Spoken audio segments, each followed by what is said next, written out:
Let's get into it. Sold Not For Sale podcast. We got Joe Rogan discussing Klaus Schwab and his ties to the Nazi party, ties through family. And Joe Rogan brings up his father.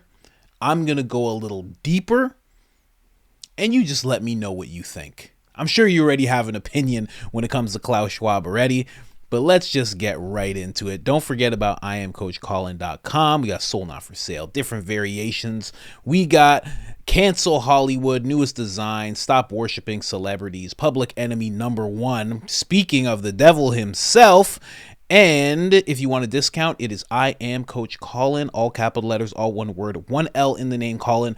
2 Rogan clips for you, some other clips here, and then we're also going to move on to Candace Owens being dropped from the Daily Wire. I just want to touch on that really quick because the CEO of Daily Wire did a huge flip-flop. Got rid of her, said he'd never get rid of her. But we're going to discuss that in a second. Let's get into it. By spreading democracy, their idea was to reinvigorate China's economy so that China becomes a threat. Yeah. Really? Yeah, so it's trying to get... so the That is so 4D chess, the back pages of Reddit conspiracy. Well, listen, we know that Klaus Schwab is kind of, if there are conspiracies, the James Bond villain, kind of not quite out of central casting. See the photo we have of him in the bathroom? Yeah. With the Darth Vader outfit on? With the spacesuit. I'm the one who told you about his spacesuit. We put it up on the screen. Yes. Do you know who Klaus Schwab's mentor was? I do, but I forgot. Henry Kissinger. That's right. Who was in the same meeting. This was a Harvard plot. Well, his father was a Nazi. I can't vet that for positive sure, but that's what I have heard. What is this? What is the truth of that? Let's find out. Who is Klaus Schwab's father? At least his father did something. Like, wasn't he the guy that was like bringing like the nuclear Nazis, technology for the Nazis to South Africa or something like that? Something crazy like that. I mean, I know the story vaguely. I knew it at one point. But look, you can't help who your father is. Right? That's correct. And if unfortunately, you get born, your dad's a Nazi. I'm much less worried about Klaus being a Nazi than I am. Like, he has an interview he gave where he's in his office, and behind him, up on the bookshelf, is a bust of Lenin. How the hell did that get there? Like, right. Other than Jordan Peterson, who puts one of those up? Communists. And Jordan's studying them, and that's why he puts them up as a reminder. No shade at Jordan, obviously, but like Klaus has got some, big ambitions, I think. And his mentor was Kissinger. Well, he's such a strange guy, the way he talks about it, too. It's so right out of a movie. Like, this cannot be real. No one is really, you will own nothing and you will be happy with that accent, and no one's freaking out. I think that my favorite ones where he's having the conversation, he's like, yes, in some years we will all have the chips in our brains. Yeah. And so you will be sitting there and I will be sitting here and we will be having a conversation. There was a false attribution. Oh, so it's fake? Inaccurate WEF. This is from a book I read. Yeah, this is Reuters. Founder Klaus Schwab, family tree shared online. So what is the inaccuracies? That he was related to the Rothschild family. Oh, that was the fake one. Oh, yeah, because his mother is like super secret. Okay, so that's fake. Not true. That's not true. But the thing about his father... That's why this is explaining what his father was, too. His mother was Jewish. And his father did what? Well, if his father was Don't open that can. Well, I mean, that's the whole thing with Soros, though. Soros was Jewish, and his uncle took him around as a young boy when they confiscated property from the Jews, and he had to pretend that he was a Christian. Yeah. Did you ever see the interview with... So who is his dad? I mean, I'm trying to get to something that says it. But okay. We should really clarify that, not miss it. Okay, so who is this gentleman? Wilhelm. What did he do? Wilhelm, what did you do? Okay. Did Soros's or Klaus Schwab's father work for Hitler? Claim George Soros worked for Hitler. Okay, but what did his dad do? I got because this book that I read was about elite power structures, and they go into the World Economic Forum. I wish I could remember exactly what they were saying, but it was something to the tune of who his dad worked with. Well, I'll just be clear, since you have the tinfoil hat right now, Joe, my source for his mentor being Kissinger is a book that was published by the World Economic Forum called The World Economic Forum, The First 40 Years, which was published in 2011 to brag about how cool they've been. He also brags that in 78, he started making connections to Deng Xiaoping and trying to bring the stakeholder, as he called it, capitalism model into China, which is what China actually installed. It's this dirty fusion of neoliberalism, which is basically how do you get huge corporations to basically suck off of the government, and that's the thing the left has been mad about for 50 years. How do you fuse that to communism? And China's the answer. And what I think is all this ESG stuff was constructed around it to make the West have it too. So environmentalism, environmental social governance? That's right, yeah. That's ESG. So when he says for them to have for the West to have it too, he meant communism. So ESG would be the Trojan horse that brings in communism, because it would control companies. And then, like Larry Fink said, it would force behaviors, and that behavior would trickle down into the people, because if you want to use this credit card company, you have to do what they say. If they have something in their if they have something in their app where you have to track your carbon, or you can't use the credit card, well, then you just have to track your carbon. You can try another credit card company, but if they all have it, then all of a sudden behavior is now forced. When Larry Fink says forced behavior, he's not just talking about the companies. He's talking about the companies and how they'll be impacted financially, but he's also talking about the public. Because what a company does, or what a company's rules are, the public ends up having to follow. And if he can control the whole industry, which we all know BlackRock does, if he can control whole industries, then he can control large amounts of the public. But little off topic there, kind of, not making any judgments here on Mr. Larry Fink, but we should do an episode on him eventually. But what do you think so far? So far, I'm going to the next clip, JRE. We got another one. They dig a little deeper. Jamie's getting a little tired of looking this stuff up. You know, maybe Jamie has like a leftist girlfriend and she's just like, yesterday you looked up Klaus Schwab and his Nazi ties, and I just think that's wrong of you to be doing. And Jamie just wants to chill when he gets home. He's sitting doing podcasts for hours at a time. He's just like, oh, I'm sorry, honey. I'm sorry. I don't know. It's something. But Jamie, if you're watching this, because someone from the JRE is watching this, I know you guys are. Joe Rogan, his YouTube channel follows my account. So, Jamie, if you're ever looking to just retire out, I'm your guy. I'm your guy. Believe me. Let's get into this. We're going to talk about his father. We're going to talk about what the actual ties are. Joe's trying to do a little bit of digging. Jamie's giving him a little bit of a hassle. I'm going to show you guys what his father was actually attached to. And then I'm going to show you who he was attached to via the World Economic Forum. Let's get into the second clip. And effectively a social credit system for corporations to force corporations. And that's what Larry Fink said about it on TV. He said, you could pull up, I'm sure we can find the video and pull it up, where he says that we're interested in forcing behaviors, and that's what we're doing. I want to get to that, but I don't want to gloss over Klaus Schwab's No, dad. of course. I want to remember that. And I got a George Soros I'd love to not gloss over too. Okay. Because he had a crazy interview in 2004 nobody knows about, and I think he'll get a kick out of it. So hold what you were just saying about Larry Fink. We'll put that. We're piling Jamie The up best I here. could find is this Newsweek And what does it story say? about whether he's linked to Nazi Germany. I'll get down to here. There's a post. Get this on the screen. God, look at That's him. not him. That's not his dad, so that's a fake photo. Right. So that starts there. And Okay. then there is he worked at this company, Euwald Weiss. Yeah, And that's then right. this is where there's no proof, but it also says it's not definitive, but there's no actual It says Hitler's father, on the other hand, was the managing director of a subsidiary of Zurich-based engineering firm Euwald Weiss. The history of Eugen's relationship with Nazism in general is complex, but there's no substantive evidence of ties to high-ranking German leadership, particularly Hitler. No evidence.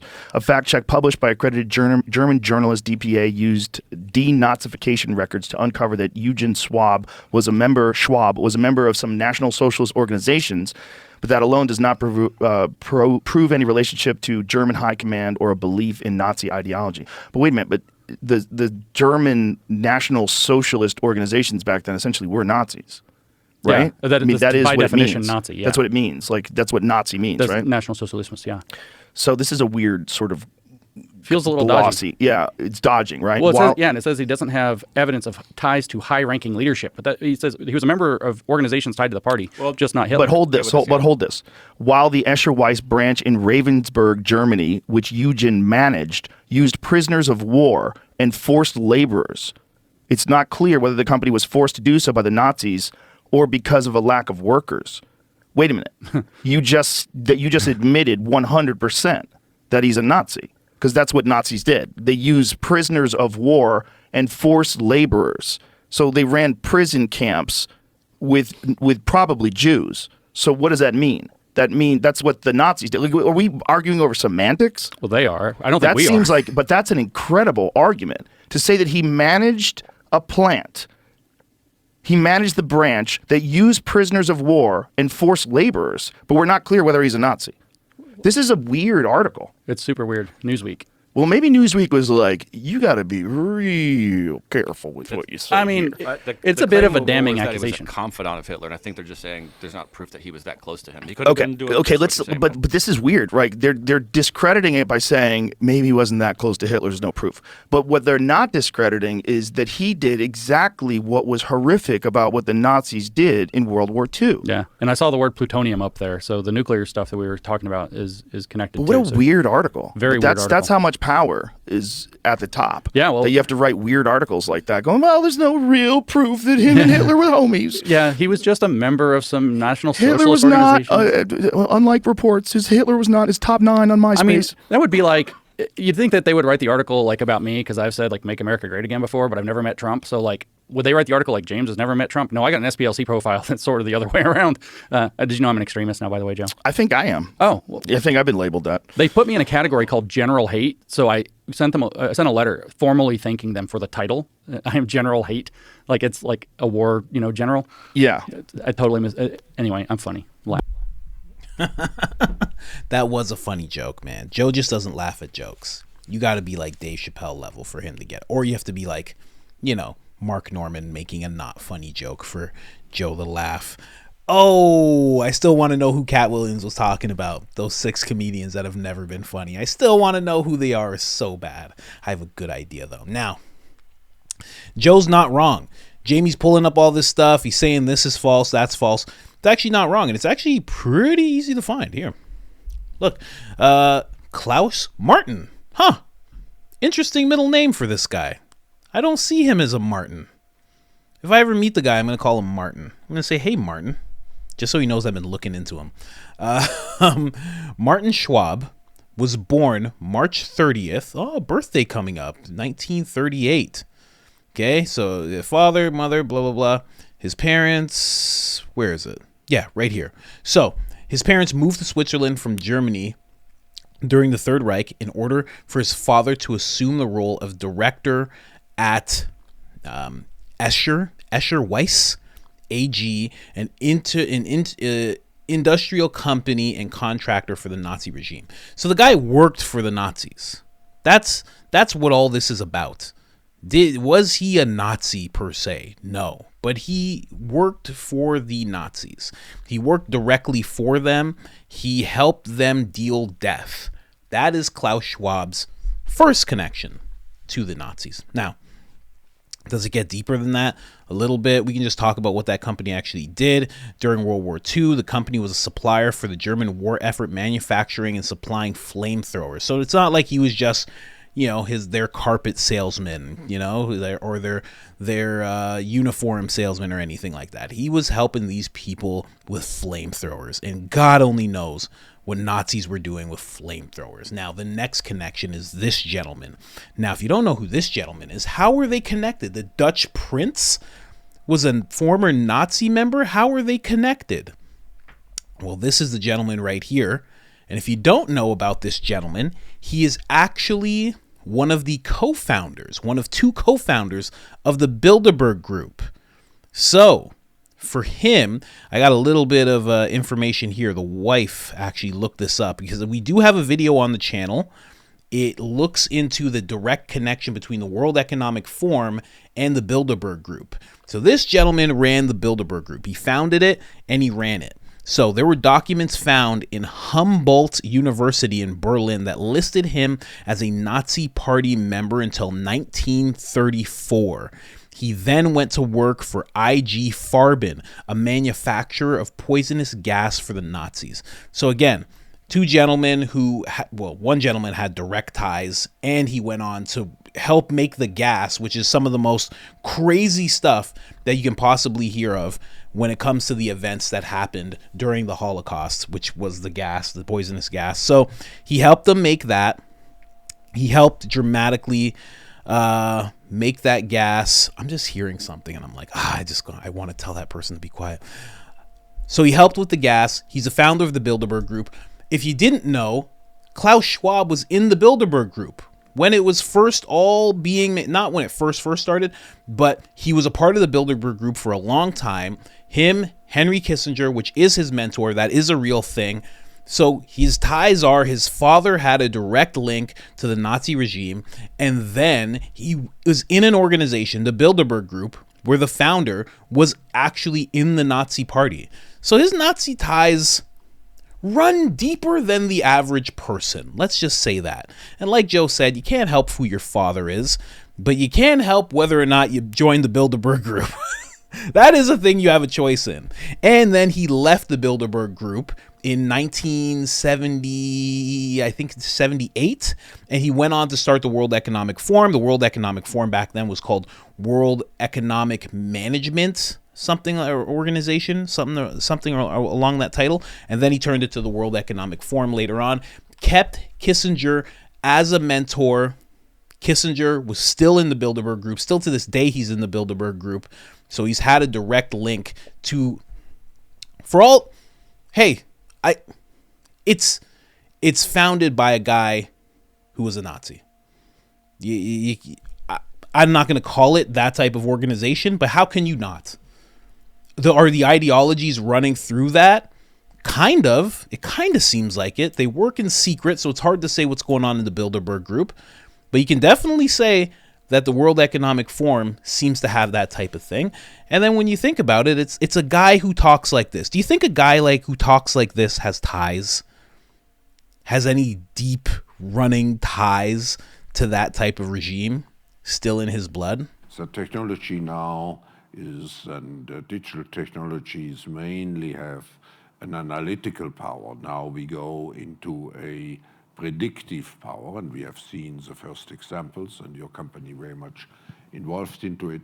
But then the next step could be to go into a prescriptive mode, which means you do not even have to have elections anymore, because you can already predict, and afterwards you can say, why do we need elections? Because we know what the result will be. Can you imagine such a world? Well, you might then further ask, well, why do we need to have elected leaders at all? Because you might as well have all the decisions made. By the World Health Organization, because who really needs any of this stuff? He's just like, elections. Like, look at the face I caught him in. But a guy who talks like that, do you think that he's really in touch with that type of ideology? A guy who talks like this. When I mention now names like Mrs. Merkel, even Vladimir Putin and so on, they all have been young global leaders of the World Economic Forum. Mm-hmm. But what we are very proud of now is the young generation, like Prime Minister Trudeau, President of Argentina and so on, that we penetrate the cabinets.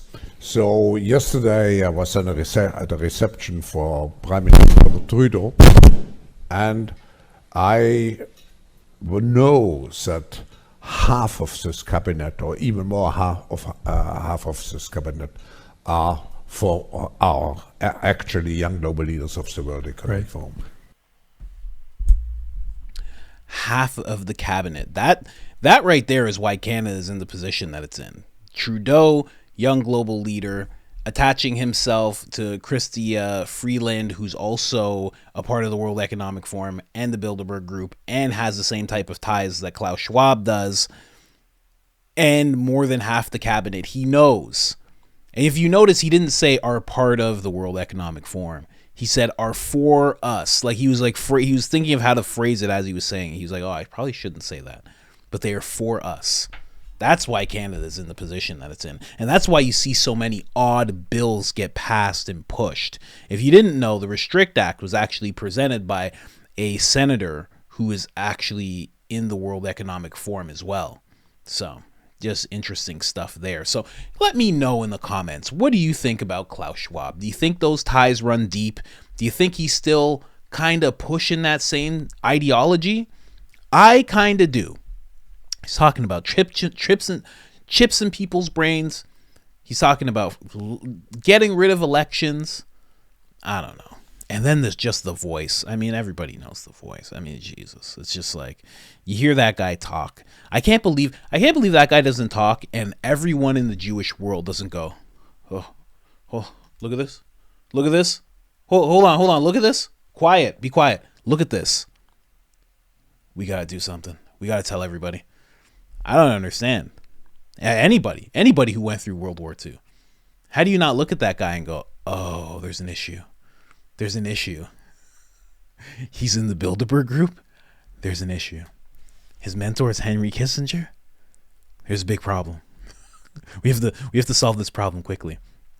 Candace Owens out of the Daily Wire. This is a very interesting story. I can't believe this happened. I did not see this coming at all. Other people probably did. I don't watch the Daily Wire. I watch clips here and there. Candace Owens is one of the main ones that I watch. Of course, Jordan Peterson is the top one that I watch and most people watch. Matt Walsh as well. But other than that, I'm just catching clips here and there. I'm not really going for anybody's, $200 and some odd dollars. It's like a couple $100 to subscribe. I'm not doing that type of thing. But Candace Owens is out. Here's the thing, though. Badass Benny Johnson caught this. Okay, I saw this and I was like, let me check this out. Patrick Bet-David. Okay, before all this happened, Patrick Bet-David says, if you don't take care of great talent, someone else will. Okay. And then he wrote that wrong. He said that's why he's not a spelling bee champion, blah, blah, blah. But then the day she gets fired, today, he's like, haven't checked the news. Any major news today? So obviously he knows what happened. He just had Candace on her show. There's been some speculation that he might be getting her onto the platform. I would say anything's possible. I mean, he just hired a propagandist named Chris Cuomo. Is that his name? Cuomo? There you go. Cuomo. The guy who lied about being in his basement, got into a fight with a cyclist, and then just goes on the news like, oh, I've been in my basement for a week. Absolutely ridiculous. I think that's so unforgivable. I really do. I really, really do. I think I even commented on this. Did I comment on this? I guess my comment wouldn't be that high up. Oh, it is. Yeah. I said, you hired a propagandist recently. Yeah, I was like, hey, you hired a propagandist recently. Just so you know. That's the major news. But I didn't realize what he was talking about. I thought he was just being a little facetious because, everybody was talking about what happened to Candace Owens. But that's the speculation. That's the main speculation, that Candace might be going there. Now, here's a little bit of a video clip, her talking about her beef with Ben Shapiro. I was watching the beef with Ben Shapiro happen live. Ben Shapiro got way emotional when October 7th happened. I can say it's an understandable emotion, but I can also say if you are someone who's in front of camera, just like when I commented on Van Jones acting like he was crying, you're media trained, you should be able to stifle that emotion, bring your facts, not your feelings. You're literally the guy that coined that phrase. It was such a good phrase. You handled yourself so well back in the day. But he just got way too emotional. He was way too emotional on Twitter. So was Jordan Peterson. And I noticed that all of the Daily Wire were all parroting the same thing after that attack, right? All of them were saying the same thing. And what they were saying matched up with the mainstream news. And anytime I see that, I'm just like, oh, wow. I wonder where all their backing is coming from. I have no idea, but it just kind of made me wonder. I kind of started looking at them oddly. But one person wasn't going along with it, and that was Candace Owens. She really stood out. And because of that, her and Ben Shapiro got into a big back and forth. Tucker Carlson even got pulled into it. Ben Shapiro started talking about Tucker Carlson. He called him stupid. Again, so emotional. Like, you're a grown man. You're calling Tucker Carlson stupid just because you feel like it. Guy's literally your friend. I mean, so let's just listen to this clip real quick. Disagree, but then I guess still have a business relationship, because I saw him recently tell you, I think this was maybe a few months ago, he told you to quit over your Israel coverage, your Palestine-Israel coverage. Yeah. What was that about? Well, he told me, the tweet that he responded to was actually just some biblical passages. Mm-hmm. And he thought that it was me saying that I had to choose money over I don't know how we interpret it, but it was definitely not. I just meant it as peace, calling for peace, because there was a video circulating of him calling me a disgrace and a faux professional or whatever it was. And I decided to choose peace. And then when I chose peace, he responded to the peace with not peace. So, again, Ben Shapiro just way emotional. They were going back and forth for so long. You know, it's interesting that this was happening because the Daily Wire is known for freedom of speech. You know, I was having a conversation with my friend today, and he's like, no. He's like, it's about conservative values, and she broke away from conservative values, and she's mega, and she should be off the platform. And I was like, I didn't get too deep into it. We had a conversation, but I was like, you're kind of calling for censorship. You know, that's censorship, especially from a platform, the Daily Wire. They want to be the opposite of what the mainstream is. The one big thing that the mainstream holds dear is cancel culture. When you step out of line, when you push the wrong narrative, you get canceled, you get thrown into the abyss, you disappear, and no one from the general public gets to hear from you anymore, so they can just keep on handling the agenda as they see fit.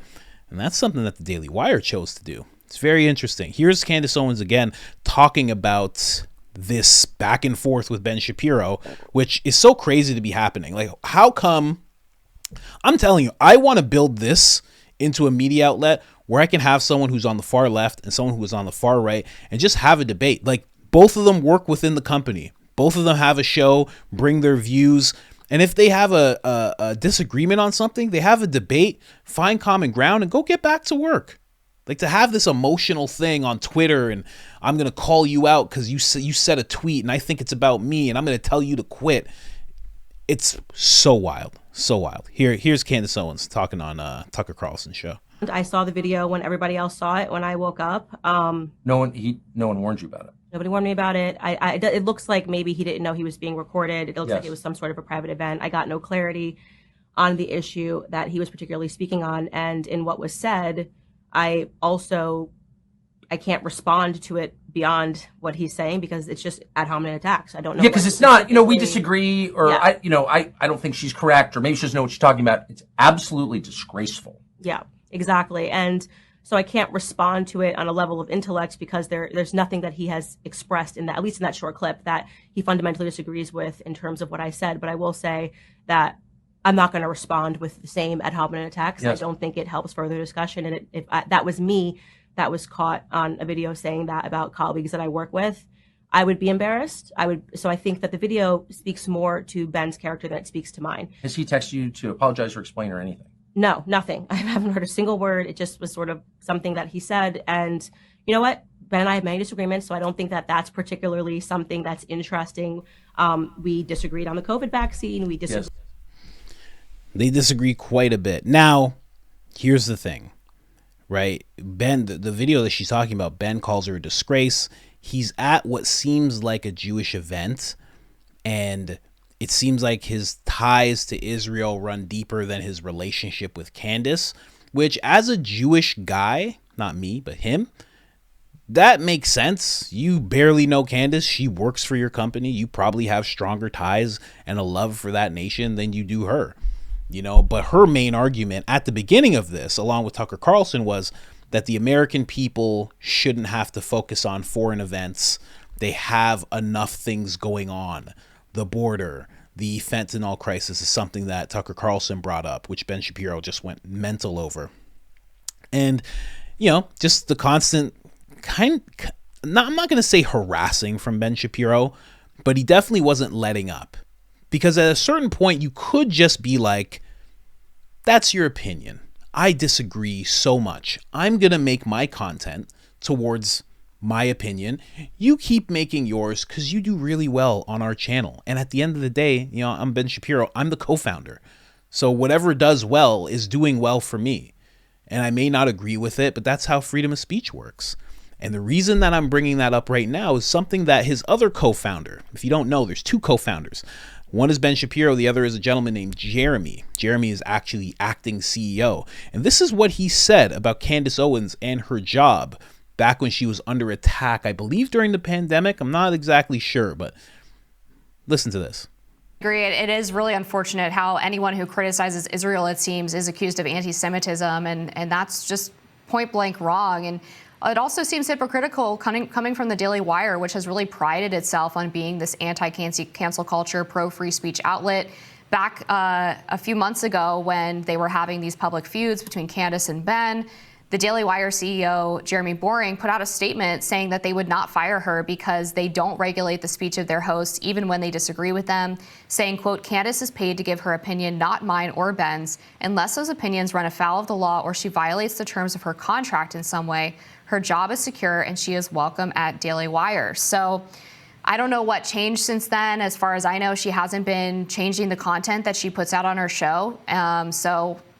Maybe they just finally got fed up, but certainly seems inconsistent with what they've said in the past about valuing free speech. That's going to do it for.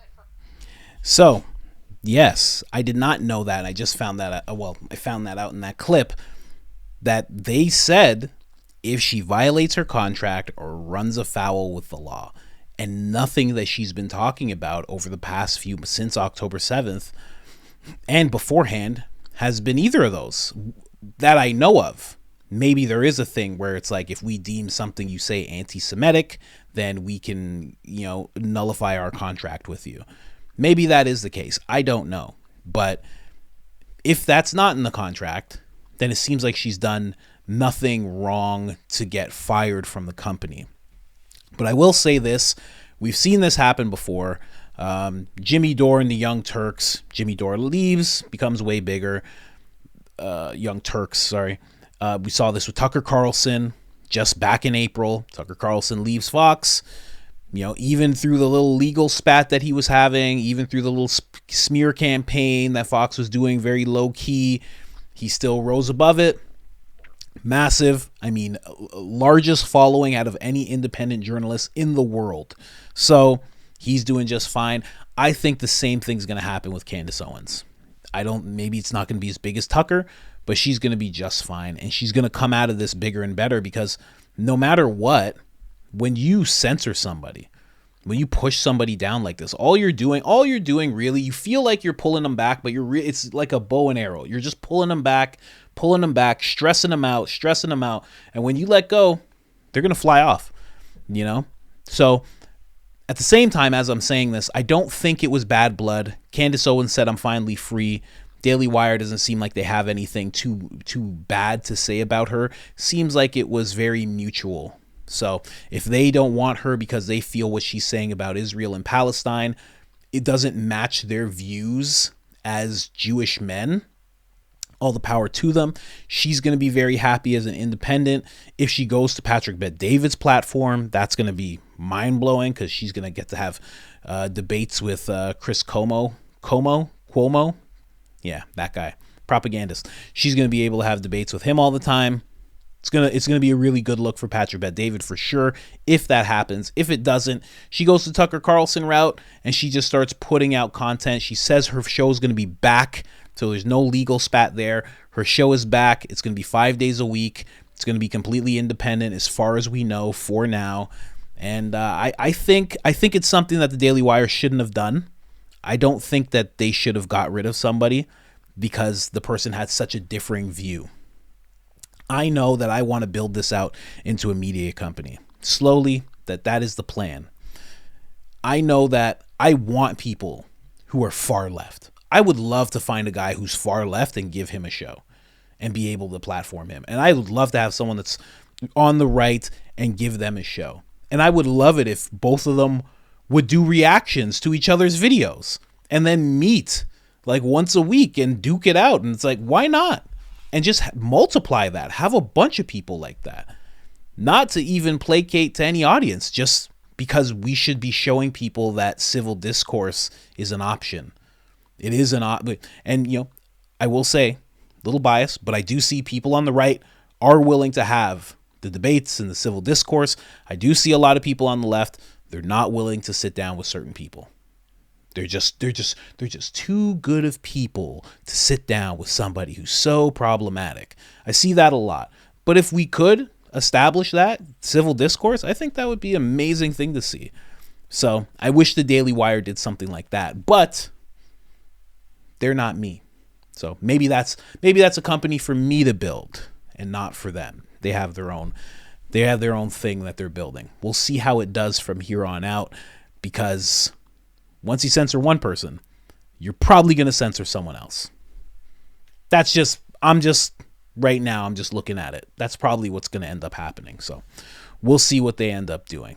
Either way, guys, let me know in the comments what you think about this whole thing. Like, subscribe, share, and also, you think Klaus is a Nazi? I don't know. I'm out.